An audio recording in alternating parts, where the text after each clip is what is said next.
Shalom Bapak Ibu Saudara sekalian, mari kita melihat firman Tuhan untuk kita hari ini.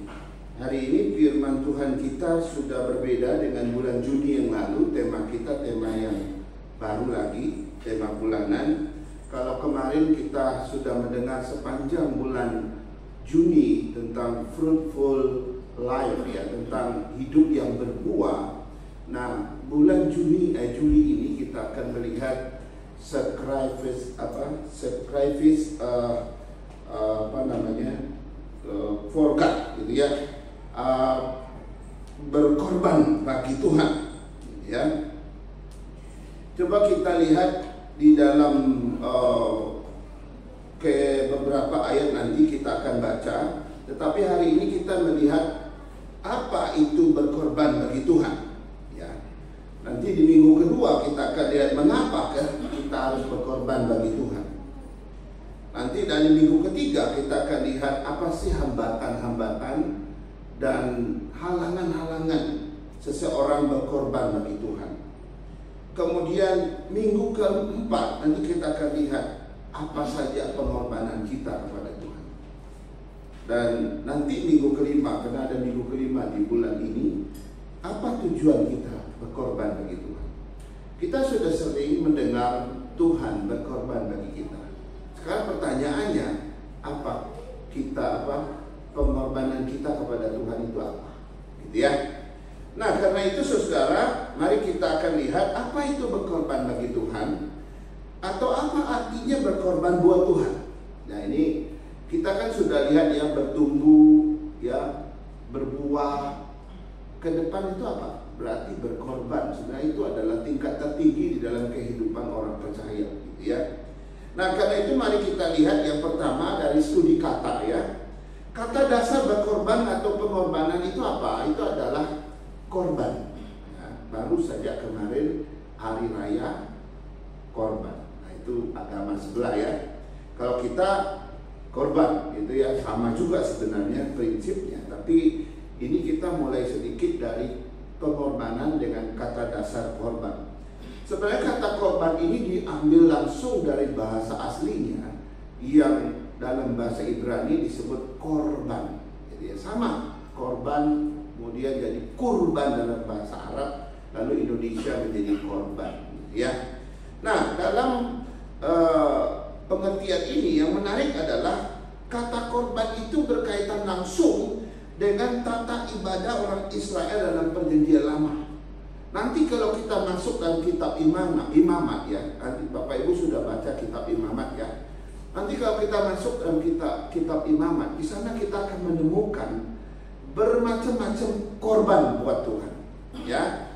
Ada korban sembelihan, ya, itu berbentuk binatang, gitu ya, disembelih lalu dibakar, gitu ya, atau disembelih untuk kemuliaan Tuhan. Ada yang disebut korban bakaran, memang dibakar sampai habis. Ada disebut korban penghapus dosa, itu ada dalam Alkitab dan sudah perjanjian lama. Dan ada korban penebus salah, luar biasa, ya. Dan menarik lagi juga ada korban pendamaian. Nanti kita akan ketemu korban-korban ini di dalam kitab Imam. Nah, yang dimaksud dengan korban di sini adalah berupa persembahan yang diberikan untuk Tuhan. Itu disebut dengan korban. Jadi saya mulai dari latar belakang, ya. Nah, itu bisa apa saja. Dalam perjanjian lama itu bisa lembu, bisa kambing domba, itu dikorbankan kepada Tuhan, ya. Itu bisa burung dan sebagainya. Semuanya dipersembahkan, dikorbankan untuk kemuliaan Tuhan. Dan memang dalam perjanjian lama Tuhan minta kita potong korban, ya. Yang anehnya zaman sekarang orang Kristen tidak potong korban lagi, tapi yang potong korban itu agama sebelah, gitu ya.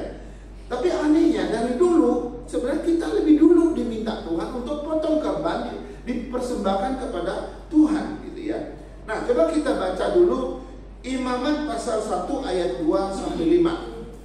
Ya, Imamat pasal 1 ayat 2 sampai 5. Coba kita baca ayat ini, saya akan baca, Bapak Ibu menyimaknya.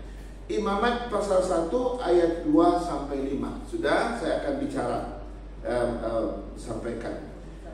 Berbicaralah kepada orang Israel dan katakan kepada mereka, apabila seseorang di antaramu hendak mempersembahkan persembahan kepada Tuhan, haruslah persembahanmu yang kamu persembahkan itu dari ternak, yakni dari lembu sapi atau dari kambing domba. Jikalau persembahannya merupakan korban bakaran dari lembu, haruslah ia mempersembahkan seekor jantan yang tidak bercela. Ia harus membawanya ke pintu kemah pertemuan supaya Tuhan berkenan akan dia. Lalu ia harus meletakkan tangannya di atas kepala korban bakaran itu, sehingga baginya persembahan itu diperkenan untuk mengadakan pendamaian baginya. Kemudian haruslah ia menyembelih lembu itu di hadapan Tuhan. Dan anak-anak Harun, imam-imam itu harus mempersembahkan darah lembu itu dan menyiramkannya pada sekeliling mezbah yang di depan pintu kemah pertemuan. Saudara, di dalam tata ibadah bangsa Israel dan perjanjian lama, yang namanya potong kambing, lembu, ya, domba itu dipersembahkan menjadi korban bagi Tuhan. Itu adalah bagian yang penting dalam tata ibadah mereka, gitu ya. Korban itu nggak cuma sekedar dipotong terus dibakar gitu, enggak. Ada maknanya. Kalau saya buat dosa, oke, saya harus bawa korban apa untuk dosa saya, supaya dosa saya itu dihapuskan oleh Tuhan. Kalau saya buat dosanya besar, sudah saya pasti bawa kerbau, bawa sapi yang begitu besar. Tapi kalau dosa saya kecil aja gitu ya, bukan dosa yang besar di pandangan orang, bolehlah saya bawa burung dara, burung tekukur ya. Pernah dengar itu ada dalam Alkitab ya. Itu boleh gitu ya. Atau mengikuti menurut strata dia gitu ya. Kalau dia kaya ya udah kasih yang gede gitu ya. Tapi kalau dia miskin ya sudahlah, binatang yang kecil ya seperti burung saja udah bisa gitu ya. Nah, tapi ini bukan hanya sekedar memotong binatang lalu dibakar, bukan. Tapi ini bicara tentang dosa saya disucikan, hubungan saya dengan Tuhan didamaikan, ya, kesalahan saya dihapuskan. Itu arti semua itu. Nah, dari situlah berangkat kata yang disebut kata korban, gitu ya. Nah, kemudian menarik sekali, saya mau bawa kita untuk melihat ayat 2 bagian A tadi. Coba buka ayat 2 bagian A. Nah, itu ayat 2 bagian A. Ya, ada tulisan begini. Coba perhatikan di situ baik-baik. Ini bagus sekali. Apabila seseorang di antaramu hendak mempersembahkan persembahan kepada Tuhan, ya, bla bla bla selanjutnya gitu ya. Sebenarnya ada satu kata penting di situ. Dalam bahasa Indonesianya kurang jelas diterjemahkan. Ya, dalam bahasa aslinya itu sebenarnya bunyinya begini. Apabila seseorang di antaramu hendak datang mendekat, sebenarnya itu lebih tepat. Karena pakai kata asli yang diterjemahkan datang mendekat. Ya, kalau bahasa Indonesia apabila seseorang mempersembahkan persembahan, kan gitu kan. Dalam bahasa aslinya disebut yakrib. Yakrib itu apabila seseorang datang mendekat, dalam arti dalam rangka mempersembahkan persembahan kepada Tuhan. Itu lebih tepat. Jadi datang mendekat sebenarnya itu lebih tepat. Nah, karena itu korban bisa dijelaskan seperti ini. Korban artinya adalah sesuatu yang dipersembahkan kepada Tuhan, ya, dalam rangka mendekatkan diri kepada Tuhan. Sebenarnya itu arti korban. Saya mau jelaskan di sini supaya kita ingat. Korban adalah sesuatu yang dipersembahkan untuk mendekat kepada Tuhan. Coba masih ingat kalimat saya? Sesuatu yang dipersembahkan untuk mendekat kepada Tuhan. Itulah yang disebut dengan korban. Jadi saya menjelaskan kata korban nanti jadi berkorban. Itu dari kata dasar dan bahasa aslinya, yang akhirnya kita bisa simpulkan bahwa korban itu adalah sesuatu yang dipersembahkan untuk mendekat kepada Tuhan atau kepada Allah. Nah, kalau begitu, kalau disebut berkorban, itu artinya apa? Berkorban artinya kegiatan atau perbuatan mempersembahkan sesuatu untuk mendekat kepada Allah. Itu artinya korban atau berkorban. Nah, sekarang masuk ke refleksinya. Ya, refleksi itu apa sih maknanya? Kalau berdasarkan konteks ini, pengertian bahwa korban itu adalah sesuatu yang dipersembahkan untuk mendekat kepada Allah, maka apapun yang kau korbankan buat Tuhan, apapun yang kau persembahkan buat Tuhan, itu dalam rangka kau mendekatkan dirimu kepada Tuhan. Itu artinya. Sudah dapat ya pengertiannya? Jadi apapun yang Bapak Ibu korbankan buat Tuhan, maka itu adalah sesuatu yang dipersembahkan dalam rangka mendekat kepada Tuhan. Itu artinya. Tadi saya jelaskannya memang jauh sekali konteksnya, jauh sekali gitu. Nah sekarang sampai pada kita. Karena itu, misalnya ketika engkau mengorbankan waktumu bagi Tuhan. Sekarang kalau saya bicara begini, kan kita bisa mengorbankan waktu, pikiran, tenaga, harta, kekayaan, betul kan? Hidup kita. Nah, kalau engkau memakai waktumu, mengorbankan waktumu bagi Tuhan, maka engkau sedang mendekatkan diri kepada Tuhan. Itu artinya. Ketika engkau memakai pikiranmu, tenagamu, kau korbankan untuk pekerjaan Tuhan, maka itu artinya kau sedang mendekatkan diri kepada Tuhan lewat itu. Ketika kau memberi persembahan, sebentar lagi kita menjalankan persembahannya. Ketika kau memberikan uangmu, hartamu untuk pekerjaan Tuhan, maka itu artinya kau sedang mendekatkan diri kepada Tuhan. Persis kayak mereka dalam perjanjian lama, ketika bawa lembu, kambing, domba, semuanya diberikan. Itu semua dalam rangka mendekat kepada Allah.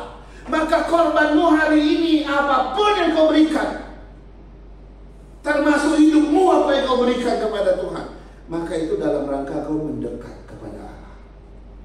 Karena kita sudah tahu apa artinya korban. Tuhan berkorban bagi kita, terlalu banyak korban soal itu. Pengorbanan Kristus, perjamuan suci ini kan pengorbanan Kristus. Kalau kita lihat Kristus mati, ini sebenarnya sebaliknya pengertiannya sama. Yesus mati di kayu salib. Dia hancurkan tubuhnya, dia tumpahkan darahnya. Ketika dia hancurkan tubuhnya, tumpahkan darahnya di kayu salib, Tuhan Yesus tambah dekat tak dengan umatnya? Tambah dekat tak? Tambah dekat. Dulu sebelum dia menjadi manusia, dia adalah Allah yang sangat jauh, di tempat yang begitu tinggi yang tak mungkin kita capai. Tapi begitu dia menjelma menjadi darah dan daging seperti kita, lalu mati di kayu salib, berkorban bagimu dan bagiku, maka dia yang jauh menjadi sangat dekat dengan kita. Sama, ketika kita mengorbankan sesuatu bagi Tuhan, kau sedang mendekatkan diri kepada Tuhan. Itu artinya sama. Kita sekarang sedang menggerakkan di gereja kita. Ayo kita cari dana untuk gereja kita. Puji Tuhan, anak-anak sekolah minggu kita begitu setia menabung walaupun Rp1.000, Rp2.000, setengah tahun. Ada yang 1 juta, puji Tuhan ya. Ada yang 2 juta, ya. Ada yang ratusan ribu. Nggak masalah, bukan masalah angkanya. Ini juga bukan berarti gereja terlalu pingin dapat uang jajan anak kita. Enggak. Tapi ini bicara engkau belajar berkorban bagi Tuhan, agar dengan korbanmu engkau makin dekat dengan Tuhan. Kita mau anak kita makin dekat dengan Tuhan, tidak? Mau? Mau anak kita, cucu kita dekat dengan Tuhan? Ajar dia memberi kepada Tuhan, ajar dia berkorban buat Tuhan. Amin. Ya. Kita minta waktumu sedikit. Saya nggak punya waktumu. Oke. Ini kesempatan. Kalau saya nawar kamu untuk melayani Tuhan, Tuhan sedang bilang, ayo mau dekat sama saya. Kita bilang, enggak, saya nggak punya waktu. Kamu tetap memilih jauh dari Tuhan. Bukankah setiap pengorbanan yang terkecil apapun yang kau berikan, itu akan membawa kau lebih dekat dengan Tuhan? Sungguh luar biasa. Ini pengertian korban dan pengorbanan ya. Mengorbankan diri. Saya nggak tahu ya seperti apa kita memahami hal ini gitu ya. Atau kita terlalu pelit sama Tuhan. Kita pikir hidup kami susah Mose, misal gitu ya. Hidup kami juga sulit gitu ya. Lalu kita bilang ya sudahlah, kita cuma nggak bisa kasih lah kira-kira begitu ya. Atau kita nggak bisa mengorbankan apapun gitu ya. Terlalu berat untuk kita melakukannya. itu akan merugikan kita sendiri. Kenapa? Karena engkau tidak pernah ada kesempatan untuk datang mendekat kepada Tuhan di dalam hal ini. Kalau ketika kita mengorbankan sesuatu, maka itu adalah cara kita datang dan lebih dekat dengan Tuhan. Ya. Sekarang kita sudah lihat latar belakang arti berkorban dan mengorbankan kepada Tuhan, gitu ya.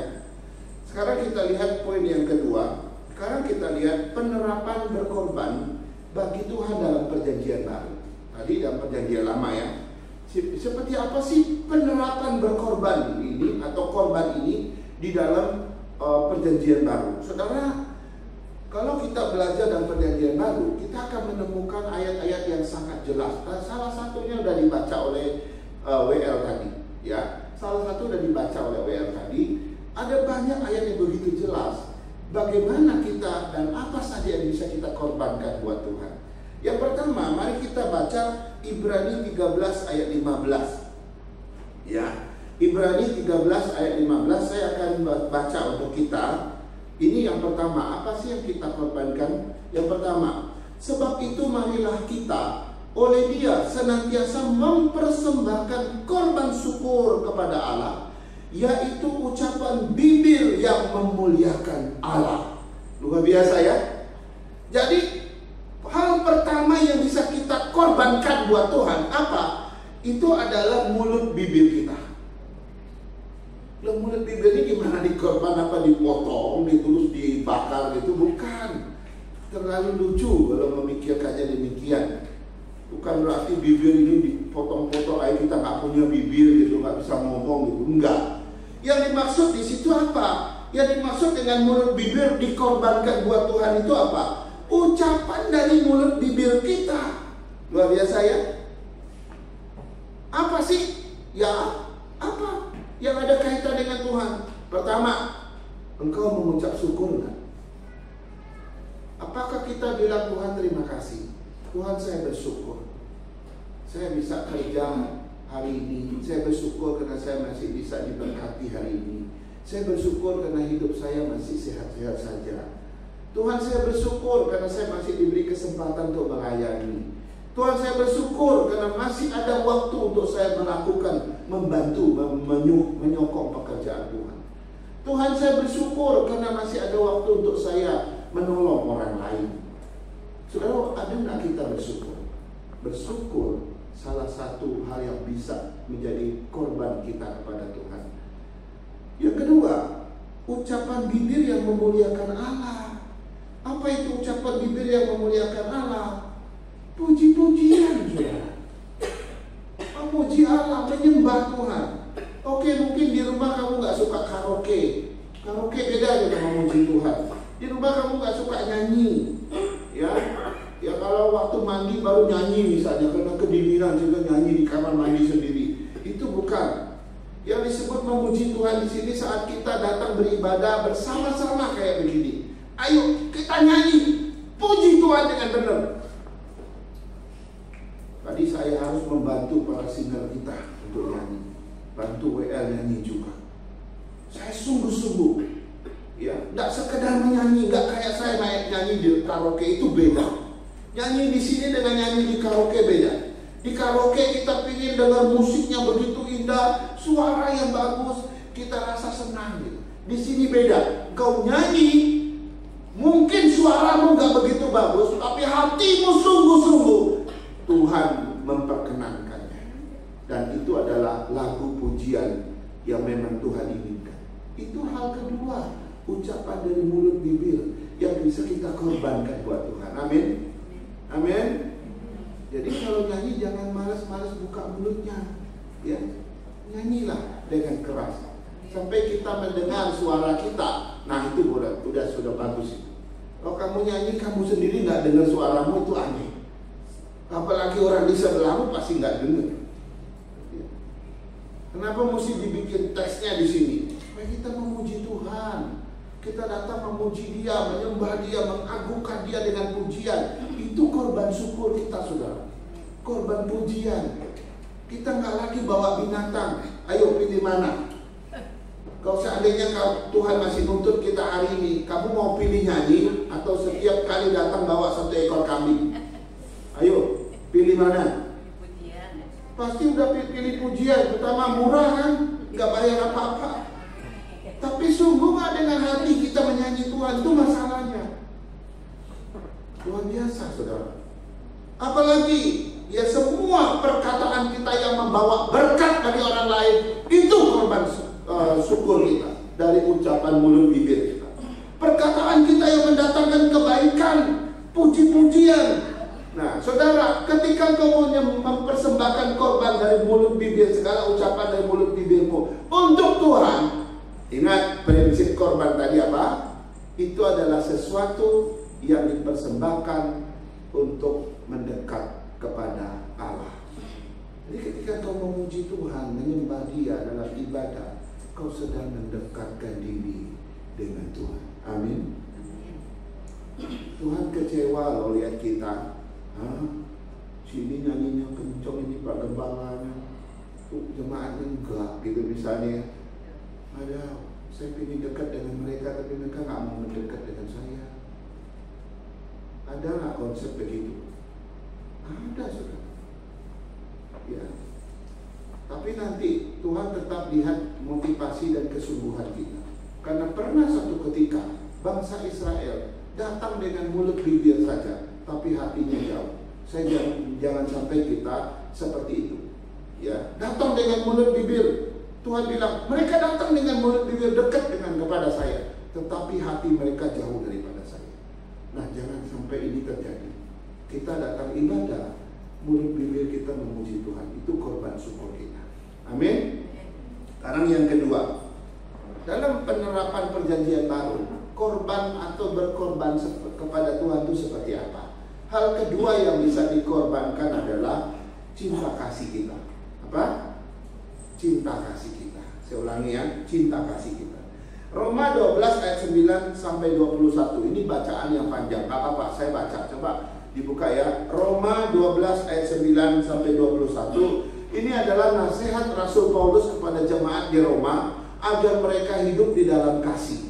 Ya. Nah, ini juga nasihat untuk kita. Saya akan baca secara cepat. Ayat 9 sampai 21. Hendaklah kasih itu jangan pura-pura. Jauhilah yang jahat dan lakukanlah yang baik. Hendaklah kamu saling mengasihi sebagai saudara, saling mendahului dalam memberi hormat. Janganlah hendaknya kerajinanmu kendor, dan biarlah rohmu menyala-nyala, dan layanilah Tuhan. Ini motto kita. Bersukacitalah dalam pengharapan, sabarlah dalam kesesakan, bertekunlah dalam doa. Bantulah dalam kekurangan orang-orang kudus, dan usahakanlah dirimu untuk selalu memberi tumpangan. Berkatilah siapa yang menganiaya kamu, berkatilah dan jangan mengutuk. Bersukacitalah dengan orang yang bersukacita, dan menangislah dengan orang yang menangis. Hendaklah kamu sehati sepikir dalam hidupmu bersama. Janganlah kamu memikirkan perkara-perkara yang tinggi, tetapi arahkanlah dirimu kepada perkara-perkara yang sederhana. Janganlah menganggap dirimu pandai. Janganlah membalas kejahatan dan kejahatan. Lakukanlah apa yang baik bagi semua orang, sedapat-dapatnya. Kalau hal ini tergantung padamu, hiduplah dalam perdamaian dengan semua orang. Saudara-saudaraku yang kekasih, janganlah kamu sendiri menuntut pembalasan, tetapi berilah tempat kepada murka Allah. Sebab ada tertulis, pembalasan itu adalah hakku, akulah yang akan menuntut pembalasan, firman Tuhan. Tetapi jika seterumu lapar, berilah dia makan. Jika dia haus, berilah dia minum. Dengan berbuat demikian, kamu menumpukkan bara api di atas kepalanya. Janganlah kamu kalah terhadap kejahatan, tetapi kalahkanlah kejahatan dengan kebaikan. Saudara, kalau ada orang yang berkomitmen hidup dalam kasih, ingat ya, cinta kasih adalah pengorbanan kedua. Kalau kita komitmen dalam hidup cinta kasih, maka orang kalau mengasihi pasti memberi. Ingat ya kalimat saya. Orang kalau mengasihi, kalau betul orang itu hidup dalam kasih, dia pasti memberi. Tidak ada orang yang hidup dalam kasih yang tidak memberi, kecuali dia bohong, pura-pura hidup dalam kasih. Kalau betul kita hidup dalam kasih, pasti kita berkorban memberi. Tapi kalau kita balik, bisa jadi ada orang bisa memberi tanpa mengasihi. Saya ulangi, ada orang bisa memberi tapi tanpa mengasihi. Bisa terjadi? Bisa. Tapi tidak bisa terjadi kalau ada orang hidup dalam kasih. Pasti dia memberi. Dan nangkep maksudnya?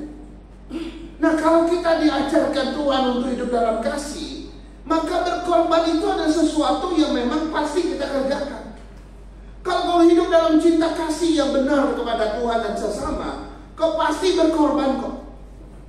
Gak ada orang tidak berkorban kalau dia tidak mengasihi. Luar biasa, saudara. Karena itu pengorbanan kita yang kedua adalah cinta kasih kita. Apakah orang merasakan cinta kasih kita atau tidak?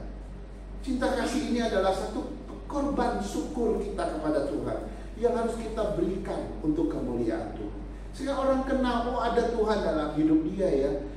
Dia boleh mencintai kita, mengasihi kita. Kita rasakan kok perhatian dia.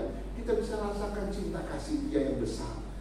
Setiap kali kita ketemu sama dia, kita bisa rasakan orang ini mengasihi saya. Saudara, cinta kasih kita adalah salah satu korban yang kita berikan kepada Tuhan.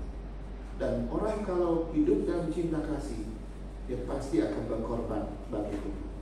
Dan itu cara dia mendekatkan diri kepada Allah. Sekarang kita lihat yang ketiga. Nah, yang ketiga ini pasti kita tahu. Di dalam perjanjian baru, kita akan menemukan juga salah satu yang bisa kita korbankan kepada Tuhan adalah harta kekayaan kita. Ya. Nah, saya mau membawa kita kembali membaca Ibrani 13 ayat 16 ya, yang pertama kita baca tadi. Tadi sudah dibaca juga WL ya. Ibrani 13 ayat 16 berkata begini. Dan janganlah kamu lupa berbuat baik dan memberi bantuan, sebab korban-korban yang demikianlah yang berkenan kepada Allah. Wah, biasa ya. Roma 12 ayat 13 yang tadi kita udah baca. Bantulah dalam kekurangan orang-orang kudus dan usahakanlah dirimu untuk selalu memberi tumpangan. Saudara lihat di situ, apa yang ditekankan di bagian yang ketiga? Hal yang ketiga yang bisa kita berkorban bagi Tuhan adalah harta dan kekayaan kita, gitu ya. Ya oke lah, mungkin memang kita orang miskin, kita memang nggak punya apa-apa. Tuhan tidak menuntut lebih daripada apa yang Dia berikan pada kita. Ingat ya, ada satu ayat yang sangat terkenal sekali. Makin banyak diberi, makin banyak dituntut oleh Tuhan. Ya, dan sedikit diberi, sedikit dituntut. Jadi jangan berpikir, oh saya ini tidak punya apa-apa, nah, Tuhan tuntut saya besar enggak? Enggak, Tuhan enggak demikian. Hukumnya itu berlaku. Kalau memang engkau dapat sedikit, pasti yang Tuhan tuntut juga sedikit. Tapi kalau kau kaya raya, kalau kau orang yang punya banyak, pasti yang dituntut Tuhan juga banyak. Jangan pikir jadi orang kaya itu enak, enggak. Kalau kau jadi orang kaya yang betul-betul hidup di hadapan Tuhan, itu enggak enak. Kenapa? Karena kau harus bertanggung jawab dengan harta itu. Kau harus memenuhi tuntutan Tuhan yang makin besar terhadap kekayaanmu yang semakin besar. Seperti itu, ya. Kita tidak memang tidak bisa istilahnya ya. Ada orang berpikir, oke, saya mungkin tidak punya banyak, saya tidak punya ini, tidak punya itu, gitu ya. Tapi dari yang sedikit itu kan kita tetap bisa memberi. Masih ingat persembahan seorang janda miskin, ya? Dia cuma kasih berapa peser gitu ya. Semua yang lain kasih besar. Ada orang kaya yang kasih lebih gede. Wah. Tapi datang siapa itu? Si janda miskin itu. Dia cuma kasih beberapa peser. Tuhan Yesus ada di situ.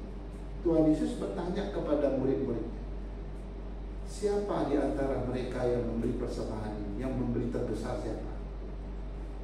Semua memberi tak bisa jawab. Yang memberi yang terbesar adalah janda yang miskin. Karena yang lain memberikan dari kelebihannya, tapi dia memberi dari kekurangannya. Dari yang cuma 2 peser, 2 perak itu, sebenarnya tinggal itu hartanya satu-satunya, tapi dia kasih 100%. Yang banyak yang punya kekayaan besar, walaupun begitu besar angkanya, tapi itu boleh dikatakan mungkin 0,001% dari kekayaan. Jadi Tuhan melihat dari persentase, bukan dari angkanya. Betul ya? Tapi apa yang terjadi, saudara? Apa yang Tuhan tuntut selalu sesuai dengan apa yang Dia beri. Kalau Tuhan beri sedikit, dia pasti tuntut sedikit. Tuhan kasih besar, Tuhan pasti tuntut besar. Ini ada dalam Alkitab ya. Jadi apa yang kita mau korbankan? Korbankanlah sesuatu sesuai dengan takaranmu, sesuai dengan ukuranmu.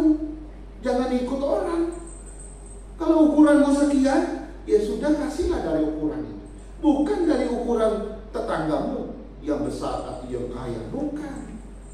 Tapi sesuai dengan takaran yang Tuhan beri kepada kita. Yang terakhir, saudara, penerapan hidup berkorban dan perjanjian baru. Kita akan menemukan bahwa hal keempat yang bisa dikorbankan buat Tuhan adalah hidup kita sendiri, saudara. Nah, mari kita baca satu ayat yang sangat terkenal, Roma 12 ayat 1. Roma 12 ayat 1, mari kita baca. Roma 12 ayat 1. Kita baca bersama-sama. Ya, saya minta Bapak Ibu ikut membaca. Demikian firman Tuhan. 2, 3. Karena itu saudara-saudara, demi kemurahan Allah, aku menasihatkan kamu supaya kamu mempersembahkan tubuhmu sebagai persembahan yang hidup, yang kudus dan yang berkenan kepada Allah. Itulah ibadahmu yang sejati. Luar biasa. Hal keempat yang kita bisa korbankan buat Tuhan adalah hidup kita, saudara. Nah, kalau kita mengorbankan hidup kita, itu membutuhkan pikiran kita, energi kita, tenaga, kekuatan kita. Seluruh aspek-aspek hidup ini harus diberikan kepada Tuhan. Tidak boleh ada satu aspek pun yang engkau sembunyikan. Tidak boleh ada satu aspek pun, tidak bisa. Tidak boleh begitu. Ya, seringkali kita bilang, Tuhan, silakan pakai saya Tuhan, pakai waktuku Tuhan, ya kan? Pakai keluargaku, anak dan istriku, silakan Tuhan pakai mereka. Ya, pakai semuanya Tuhan. Pakai pikiran tenagaku, silakan Tuhan pakai. Tapi maaf Tuhan, uangku jangan, hartaku jangan. Atau mungkin yang lain, silakan pakai hartaku. Ini saya titip ya ke gereja tiap minggu, ini saya kasih apapun kebutuhan saya cukupkan. Tapi waktuku jangan ya Tuhan. Minggu aku harus kerja. Bisa nggak kayak gitu? Nggak bisa. Kalau seluruh aspek kita ini ada 100, maka 100 harus dikasih kepada Tuhan. Nggak boleh 99. Seluruhnya diberikan untuk kemuliaan Tuhan. Itulah korban kita yang hidup, saudara. Itulah korban kita yang Tuhan minta. Hidupmu seluruhnya. Saudara, kenapa sih Tuhan menuntut kita, Musa? Mungkin kalian bertanya, kenapa? Kenapa? Ia juga memberikan anaknya buat kita. Dia sudah memberikan seluruhnya buat kita. Boleh dong dia menuntut juga kita memberi seluruhnya buat dia. Itu apa istilahnya? Adil gitu ya. Adil dong kalau begitu. Dan ada kaitan lagi dengan begini. Ketika dia mati di kayu salib menebus kita, sejak itu menurut Alkitab, engkau dan saya adalah milik dia. Nah, semua yang menjadi milik selalu dituntut, betul tidak? Siapa di sini punya pembantu? Ada? Ada yang punya pembantu? Nggak ada ya? Biasanya kalau kita memiliki seorang pembantu, pasti kita nuntut pembantu, betul nggak? Siapa di sini punya karyawan? Ada kan? Kalau kau punya karyawan, pasti kau menuntut karyawanmu kan kerja dengan baik. Siapa di sini punya anak? Kalau kau memiliki anak itu, pasti kau menuntut anak itu untuk hidup seperti yang kau mau, betul nggak? Nah, kalau Yesus punya kita milik dia menuntut kita adil nggak? Adil, saudara. Dia sudah memiliki kita, dia sudah menebus kita. Kamu bukan milik dirimu lagi, kata Alkitab, tapi kamu adalah milik Kristus. Kalau yang namanya milik pasti dituntut. Kita milik Tuhan sekarang. Wajar kalau Tuhan menuntut kita berkorban bagi Dia. Mari kita berdoa.